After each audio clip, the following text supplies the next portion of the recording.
Hello friends, मैं हूँ अर्जुन।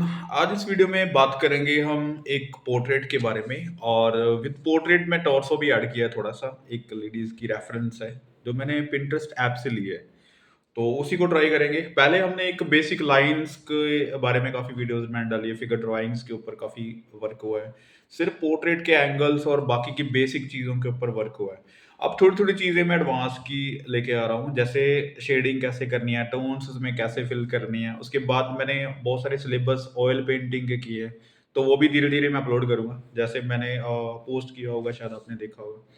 तो ऑयल्स के पोर्ट्रेट्स और लैंडस्केप, ये सारी चीज़ें मैं अपलोड करूँगा कलरफुल, क्योंकि स्टेप बाय स्टेप चल रहा हूँ। मेरी स्टार्टिंग वाली अगर वीडियोस देखेंगे तो बिल्कुल स्टिक फिगर से स्टार्ट है। Light and shade, tones, shape, still life, ये सारी चीज़ें एक बेसिक पॉइंट्स में हैं। तो बेसिक जब तक हमारा पक्का नहीं होता, जिसके लिए हम कोशिश करते हैं कि आगे की चीज़ें क्या होंगी। बेसिक सीखना बहुत ज़रूरी है, इसलिए मैं बेसिक से ही स्टार्ट किया सारी वीडियोस।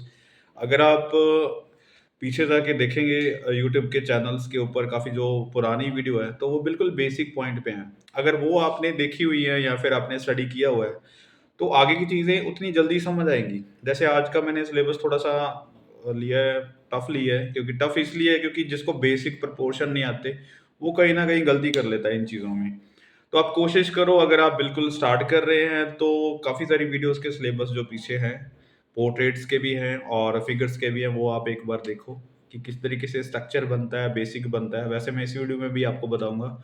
लेकिन फिर भी कोशिश ये रखो कि पहले बेसिक्स सीखो, उसके बाद light and shade, tones, colours, ये धीरे-धीरे चीज़ें आती हैं। तो आज एक छोटी-सी मैंने रेफ़रेंस ली है, इसको हम ट्राई करेंगे और विद शेडिंग करके बताऊँगा मैं। बेसिक्स और एडवांस की चीज़ें साथ में करेंगे। करते हैं एक छोटी-सी डेमो। जैसे मैंने आपको बताया है, वैसे ही ये रेफ़रेंस है एक छोटी-सी और बहुत इंटरेस्टिंग एक प्रोफ़ाइल है। और इसका देखो फेस, जैसे हम बेसिक, जैसे मैं बता देता हूँ पहले, जैसे ये लाइनिंग है, थोड़ी-सी कर्व लाइन है, लेकिन हम स्ट्रेट लाइन में देखते हैं जब भी हम कोई ऐसा वर्क करते हैं। तो स्ट्रेट लाइन जैसे प्रोपोर्शन में हम आईज़, नोज़, लिप्स, ये सारी चीज़ें देखते हैं। उसके बाद ये स्ट्रेट लाइन को फ़ॉलो करना है, राइट? ये काफ़ी सारे सिलेबस मैंने रखे हुए हैं यूट्यूब पे, आप जाके देखेंगे बेसिक में तो आपको पता चल जाएगा। जैसे ये हैंड है, तो हैंड का देखो प्रोपोर्शन किस तरीके से है, फ़ॉरशॉर्टनिंग में है पूरा। तो ये सारी जो चीज़ें हम देख रहे हैं, जैसे आईज़ की लाइनिंग है, ठीक है? इसकी कर्व लाइन है, तो वैसे शेप बनाने के लिए पहले इसकी ड्राइंग अच्छे से हमें स्टडी करनी होगी। जैसे आईज़, नोज़, लिप्स, इसकी भी मैंने वीडियो डाली हुई है। तो इसको ट्राई करने के लिए ये पहले बेसिक पॉइंट्स होते हैं। मैं आपको बताता हूँ पहले बेसिक्स, फिर हम शेडिंग, टोन्स, ये सारी चीज़ें इसमें फिल करेंगे और 15 मिनट की वीडियो है लगभग, और इसमें हम पूरा इसको क्लियर करेंगे। पहले जैसे मैंने आपको बताया हुआ है कि बेसिक लाइन्स मीनिंग एक स्ट्रेट लाइन या फिर एक स्ट्रक्चर जैसे बनाते हैं ज्योमेट्रिकल शेप से, वो ही हमें लेना होता है। जैसे मैं ये लाइनिंग ले रहा हूँ, अभी रेफरेंस आपने देखी हुई है, तो यहाँ पे मैं आपको बता रहा हूँ सिंपल। आप कोई भी रेफरेंस लें, लेकिन ये चीज़ें फॉलो करनी है सबसे पहले। जैसे मैंने फेस का एक स्ट्रक्चर हल्का सा लिया है, जैसे ये सेंटर लाइन होगी, उसके बाद ये धीरे धीरे आउटलाइंस, और बिल्कुल कुछ नहीं है, कर्व लाइन वगैरह कुछ नहीं है। आपको स्ट्रेट लाइन जैसे ज्योमेट्रिकल फॉर्म होती है, वैसे ही फॉलो करते जाना है। तो यहाँ से हेयर, जैसे मैंने स्ट्रेट लाइन बोला है, तो यहाँ तक थोड़ा सा कर्व हम रख लेते हैं, ठीक है? ऐसे हेयर्स की शेप, और यहाँ पे कान, यहाँ पे नेक आ जाती है उसकी, इस तरीके से, और ये शेप। अब देखो, यहाँ पे आपको कोई भी ग्रिड मेकिंग या फिर कोई ट्रेस करना ज़रूरी नहीं, आपको सिंपल शेप लेनी है। कैरेक्टर चाहे कोई भी हो, एक पोर्ट्रेट की जो प्रोफाइल बना रहे हैं वो सही तरीके से मैनेज हो। अब यहाँ पे हम एक पोर्ट्रेट सीख रहे हैं। यहाँ पे पोर्ट्रेट ज़रूरी नहीं है कि हर एक इंसान का बना के हम उसी के कैरेक्टर के बारे में नॉलेज लेते रहें। आपको कोई भी कैरेक्टर बनाना है, किसी का भी पोर्ट्रेट बनाना आ सकता है, ठीक है? और इसके लिए ये बेसिक पॉइंट्स हैं जो मैं आपको बता रहा हूँ। ये फॉलो करके हम किसी सेलिब्रिटी का भी बना सकते हैं, कोई फैमिली रिलेट का भी बना सकते हैं। अगर कोई आपको कमीशन वर्क आता है, तो हर किसी का चेहरा सेम नहीं होता। आपको इन चीज़ों को फॉलो करके कोई भी चेहरा बनाना है। यानी कि हम जो वर्क कर रहे हैं, वो एक स्किल के ऊपर वर्क है कि आपको परमानेंटली इस स्टडी के ऊपर फोकस करना है। फ्री हैंड है, जैसे नोज़ की शेप हमने ले ली है, साथ-साथ हल्की सी शेड हम रख सकते हैं, लेकिन अगर आपके अंदर कॉन्फिडेंस थोड़ा-सा और है तो इसकी शेडिंग भी कर सकते हैं साथ में साथ। क्योंकि देखो बाहरी आउटलाइन तो आ चुकी है हमारे पास और उसके अंदर जो फीचर्स हैं वो हम ऐड कर रहे हैं। अब मैं आपको बात बताता हूँ, जैसे हमने एक सिंपल लाइनिंग का एक स्ट्रक्चर लिया है पोर्ट्रेट का। अब हम धीरे-धीरे इसको बढ़ा-चढ़ा सकते हैं। बढ़ा-चढ़ाने का मतलब ये होता है कि हम इसको थोड़ा-सा आउटलाइन को बाहर भी ले जा सकते हैं, थोड़ा-सा अंदर भी लेके आ सकते हैं। क्योंकि ये धीरे-धीरे जैसे-जैसे फाइनल होगा वैसे-वैसे करेक्शन चलती रहती है। जैसे मैं बहुत सारी वीडियोज़ में बताता हूँ, जैसे हमने स्कल्पचर देखे होंगे, स्कल्पटर जो वर्क करते हैं तो उनको कार्व करते रहते हैं धीरे-धीरे। तो ये भी एक कास्टिंग की तरह काम करता है, कार्व की तरह काम करता है कि आपको एक आउटलाइन ले लिए, उसके बाद हम धीरे-धीरे उसको शेड करके, मतलब बाकी की जो फालतू चीज़ें हैं उनको हटाते-हटाते एक डेप्थ वाली चीज़ों को बनाना स्टार्ट करते हैं। मैं टॉर्सो बाद में आपको बताता हूँ कि किस तरीके से बनाना है। पहले हम पोर्ट्रेट को हल्का सा शेड करके विजुअलाइज़ कर लेते हैं, दिखना स्टार्ट हो जाएगा। अभी देखो नोज़ है तो नोज़ की स्टडी आपने करनी है, जैसे कोई भी तरीके का पोर्ट्रेट हो, किसी भी एंगल से हो, तो हर एक एंगल नोज़, हर एक एंगल से आईज़, हर एक एंगल से लिप्स आपको ड्रॉ करके देखने हैं। और यहाँ पे क्या होता है कि आपका जैसे थोड़ा-सा साइड पोज़ है, तो वहाँ से आपको फ्रंट आईज़ की बहुत स्टडी की हुई है आपने, ठीक है? आपने बहुत डिटेल्ड वर्क किया होगा, लेकिन उसका एंगल और शेप देख के काम किया होगा, तो यहाँ पे आपको ज़रूरत नहीं है सीखने की। आपको बस आईज़ देखनी है कि किस एंगल में है, तो आपको अपने आप पता चल जाएगा कि आईज़ की जो डायरेक्शन है वो कैसे है, ड्राइंग कैसे बन रही है, शेप कैसे बन रही है, उसमें शेड कैसे आएगी। तो इन चीज़ों को आप अच्छे से ड्रॉ कर सकते हैं, एंगल वाइज़। और जब तक एंगल आपके सही नहीं होंगे फीचर्स के, और तब तक आप पोर्ट्रेट का कोई भी एंगल बना रहे हैं वो कहीं ना कहीं डिस्टर्ब करेगा। जिस एंगल में हमने पोर्ट्रेट बनाना है, जिस एंगल में आपने ड्राइंग बनाई हुई है, उसी एंगल में आपको आईज, नोज, लिप्स, ईयर, ठीक है, इनकी स्टडी करनी होगी है। क्योंकि जो भी एंगल आप बना रहे हैं उसी एंगल से आपको ये आईज, नोज, लिप्स बनाने होंगे। तो यहाँ पे मैं फ्रंट वाले तो बना नहीं सकता, या फिर कोई और एंगल नहीं बना सकता। आपको इसी एंगल के ये फीचर्स ऐड करने होंगे। आपको देखना होगा कि जब आई वॉल हमारी वाली साइड है तो आईज़ की जो शेप है वो कैसे बनेगी। अगर थोड़ी सी मुंदी हुई आईज़ है, नीचे की हुई है, तो किस तरीके से शेप बनेगी। अगर कोई डर रहा है, कोई एक्सप्रेशन कोई अलग से दे रहा है, तो वैसे आईज़ को किस तरीके से ड्रॉ करना है। नोज़ की लाइनिंग है, नोज़ की लाइनिंग जैसे स्ट्रेट कैसे है, साइड कैसे है, प्रोफाइल कैसे है, ये सारी चीज़ें आपको स्टडी करनी है। मैं इसलिए बता रहा हूँ क्योंकि हमें लगता है कि हम फ्रंट का बना लेते हैं, साइड का बना लेते हैं, तो बाकी की चीज़ें नहीं आती। वो इसलिए होता है क्योंकि हमें फीचर्स की स्टडी नहीं होती। तो बाहरी शेप आउटलाइन हो जाती है, लेकिन फीचर्स में कहीं न कहीं गड़बड़ हो जाती है। अब देखो हेयर है तो मैं हल्के से डार्क कर देता हूँ, यहाँ पे शेड कर देता हूँ। एक-एक हेयर उगाने की या फिर कोई भी डिटेलफुल काम करने की ज़रूरत नहीं होती। आपको ऐसे इंप्रेशन दे देना होता है। आप हैचिंग या क्रॉस हैचिंग से उसको डार्क वैल्यू दे सकते हैं।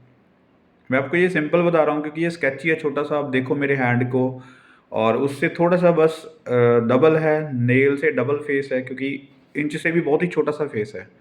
आधे पौने इंच का ये फेस है, तो इसको हम स्केच कर रहे हैं।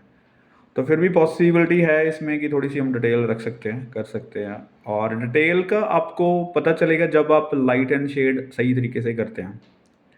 टोन्स के बारे में मैंने वीडियोस बहुत बनाई हैं। टोन जैसे आपने 5 या 6 टोन बनानी है, तो उसके बाद आपने मिडल टोन से स्टार्ट करना है। जैसे मैंने मिडल टोन चिक्स पे किया हुआ है, और उसके बाद डार्क टोन हल्की सी हेयर में दी है। हेयर को 2-3 बार आप कर सकते हैं, डार्क और कर सकते हैं, राइट?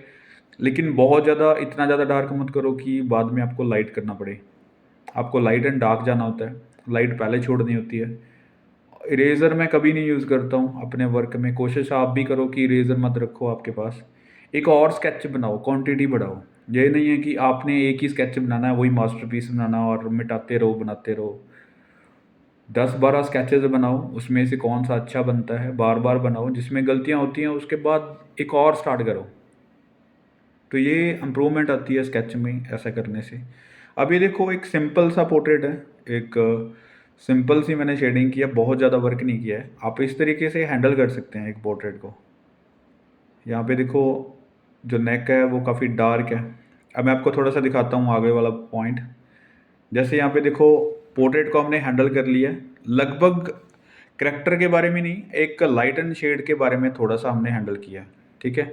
उसके बाद ये लाइनिंग देखो, जैसे स्ट्रेट लाइन आ रही है, इस तरीके से एजेस बन रहे हैं और उसके बाद हमने स्मूथ कर लेना है। ये स्ट्रेट लाइन को पहले फॉलो करना, मैं यहाँ पे बताता हूँ। जैसे ये वाली लाइनिंग है इस तरीके से स्ट्रेट, उसके बाद ये बाजू वाली लाइनिंग है यहाँ से, ठीक है। इस तरीके से ये कपड़ा आ रहा है, ऐसे फॉलो करो इसको। देखो मैं कहीं पे भी कर्व लाइन नहीं कर रहा हूँ। जैसे मैं अगर मैं स्पीड में स्केचेस करता हूँ, आपने मेरी स्केचिंग बहुत देखी होगी, उसमें कोई स्ट्रेट लाइन नहीं होती। तो ये स्ट्रेट लाइन इसलिए लगा रहा हूँ क्योंकि आपको चीज़ें समझ में आए। मेरे लिए ज़रूरी नहीं है कि मैं स्ट्रेट लाइन से करूँ, मैं जैसे लाइन दिख रही है तो मैं फ्लो में लाइन कर सकता हूँ। लेकिन कोशिश रखो कि जब प्रोपोर्शन आपका सही बनाना है, आपने एक सही ड्राइंग करनी है, आपको स्टडी सही करनी है, वहाँ पे कोई गलती नहीं होनी चाहिए। तो ये स्ट्रेट लाइन को, एक ज्योमेट्रिकल लाइन को फॉलो करना काफ़ी ज़रूरी हो जाता है।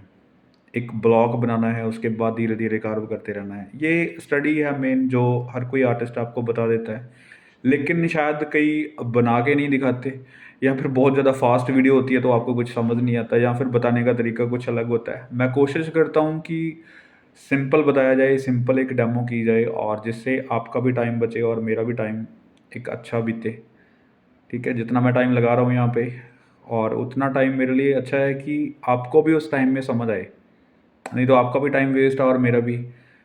यहाँ पे देखो ये लाइनिंग है, हल्की सी शेड है यहाँ पे, और इस तरीके से इसको बना सकते हैं। थोड़ा सा मैं ब्लर इसलिए कर रहा हूँ क्योंकि बहुत ज़्यादा डार्क नहीं कर रहा हूँ, जैसे आपको दिखाई दे रहा है, हल्का सा आप ऐसे शेड कर सकते हैं। अब देखो शेप आ गई है, यहाँ पे बाजू स्टार्ट हो रही है, ठीक है। उसके बाद फ्रंट क्या है मैं धीरे धीरे बना के दिखाता हूँ आपको। इसमें शेडिंग भी करेंगे, लेकिन कोशिश रखो कि सिंपल समझना है। अगर हमारे पास एक चीज़ बन के आ गई है, जैसे हमने पहले पोर्ट्रेट ड्रॉ किया है, तो पोर्ट्रेट के अकॉर्डिंग आपको बाकी सारी चीज़ें पता चल जाएंगी कि कहाँ पे क्या है, कहाँ पे हैंड आ रहा है, कहाँ पे लेग्स बन रही हैं, कहाँ पे कपड़े की फोल्ड बन रहे हैं। क्योंकि एक चीज़ से आप कंपैरिजन कर सकते हैं। मैंने पोर्ट्रेट से ये इसका हैंड कंपैरिजन किया कि कितना बड़ा आएगा, ठीक है। पोर्ट्रेट जैसे दिख रहा है तो वैसे ही बाजू होगी। अगर हम एक चीज़ के ऊपर फोकस करते हैं, मान लो मैंने फोकस किया है पोर्ट्रेट के ऊपर, तो पोर्ट्रेट के ऊपर आईज़ बना रहा हूँ, तो आईज़ को बहुत डिटेलफुल बना दिया, और नोज़ का मुझे पता ही नहीं कि कहाँ पे बना हुआ है। मुझे हल्का सा ब्लर इफेक्ट रखना है माइंड में, कि पूरे पोर्ट्रेट के ऊपर, पूरी चीज़ों के ऊपर धीरे धीरे वर्क करते रहना है। जो अपनी चीज़ें जहाँ पे स्टेबल हैं वो अपनी जगह पे रहें, और उनमें कोई गड़बड़ ना हो, एक प्रोपोर्शन में सही तरीके से मैनेज हो। ये चीज़ें देखो, अभी जैसे मैं शेड कर रहा हूँ हल्का सा, तो ज़्यादा डार्क करने से कोई ज़्यादा 3D नहीं बनती चीज़ें। आपको सही जगह पे शेड करनी है, उसके बाद धीरे धीरे उसको डार्क की तरफ लेके जाना है। जैसे ये लाइनिंग हल्की सी यहाँ पे फोल्ड है, मैं ज़्यादा फॉलो नहीं कर रहा हूँ, सिंपल एक डेप्थ देने की कोशिश करूँगा कि जहाँ पे जो चीज़ है वहाँ पे स्टेबल थोड़ी सी दिखे। यहाँ पे देखो हैंड डार्क में है, और इसका जो ड्राइंग है वो बिल्कुल फोरशॉर्टनिंग में, जैसे ये हथेली दिख रही है, हल्का सी फिंगर्स नहीं दिख रही। मैं थोड़ा सा फिर भी दिखा देता हूँ यहाँ पे इस तरीके से। और यहाँ पे देखो ये वाली मुझे लगता है चोटी है यहाँ से निकलती हुई, इसको हम शेड कर सकते हैं ऐसे। हैचिंग स्टाइल में कर रहा हूँ, थोड़ा सा ब्लर इफेक्ट दे रहा हूँ, थोड़ी सी मैनेजमेंट इसको रख रहा हूँ कि कोशिश टोन्स की है कि 2 या 3 टोन्स में फाइनल करूं, लेकिन थोड़ा सा एक्स्ट्रा डार्क भी यहाँ पे करना होगा क्योंकि काफ़ी डार्क टोन में बनी हुई है रेफरेंस। तो वहाँ पे डार्क एंड एक्स्ट्रा डार्क का काफ़ी रोल है, और मिडिल टोन का। और हाईलाइट वहाँ पे जो बहुत सिल्की सा कपड़ा लग रहा है आपको यहाँ पे, वो यहाँ पे दिखेगा, ठीक है। तो माइनर माइनर डिटेलिंग है, आपको हल्की सी शेड करनी है, जैसे शोल्डर पे आ रहा है, तो बाकी की चीज़ें देखो आपको दिखाई दे रही हैं ऑब्वियसली कि कहाँ पे क्या शेड आ रही है, कितनी आ रही है, तो इसको हैंडल कर सकते हैं। तो ये प्रोसेस बता रहा हूँ मैं आपको कि जब भी आप स्केचिंग का वर्क करें, कभी भी बैठे आप स्केच करने, तो आपके माइंड में ये चीज़ें होनी चाहिए जो मैं आपको बता रहा हूँ। नहीं तो मैं आपको सीधा एक स्केच बना के सीधा अपलोड करता कि ये स्केच बनाया और कुछ कुछ चीज़ें करके आपको बता दूँ, वहाँ पे सीखने को कुछ नहीं मिलेगा। आप अगर सीरियस हैं, सीरियस तरीके से सीख रहे हैं, तो आपको लंबी वीडियो देखनी पड़ेगी, जैसे ये 15-20 मिनट की है। मेरे एक एक 2-2 घंटे की वीडियोस भी हैं, और वो भी आप अगर देखेंगे तो आपको कुछ ना कुछ सीखने को मिलेगा। अब 2-4 मिनट की वीडियो में आप क्या सीखेंगे? आपका मूड जब तक बनेगा कि कुछ इसमें सीखें, तो तब तक वीडियो ख़त्म हो जाती है। कोशिश रखो कि जिसकी भी लंबी वीडियो है उसको देखो, क्योंकि जब आप बैठे तो कम से कम 1 घंटा, डेढ़ घंटा तो स्केचिंग के लिए या अपने वर्क को देना ज़रूरी है। तो यहाँ पे देखो एक सिंपल सा वर्क किया है, सिंपल सी शेडिंग की है। फिर भी हम स्केच को अच्छे तरीके से हैंडल कर सकते हैं ऐसे, क्योंकि ज़्यादा टोन्स वगैरह नहीं है यहाँ पे। और एक्स्ट्रा डार्क जहाँ पे आपको दिख रहा है, माइनर माइनर डिटेलिंग वहाँ पे लास्ट में आप कर सकते हैं, राइट। तो ज़्यादा मुश्किल कुछ नहीं है, आपको सिंपल पहले बेसिक फंडामेंटल सीखना है। आप सीधा अगर डिटेलिंग में जाएंगे तो आपको कुछ भी समझ नहीं आएगा। आप कोशिश करो स्ट्रेट लाइंस के ऊपर फॉलो करो, आप स्टिक फिगर्स बनाओ, शेडिंग बाद में होती रहती है। मिलते हैं नेक्स्ट वीडियो में। Thank you so much for watching this video.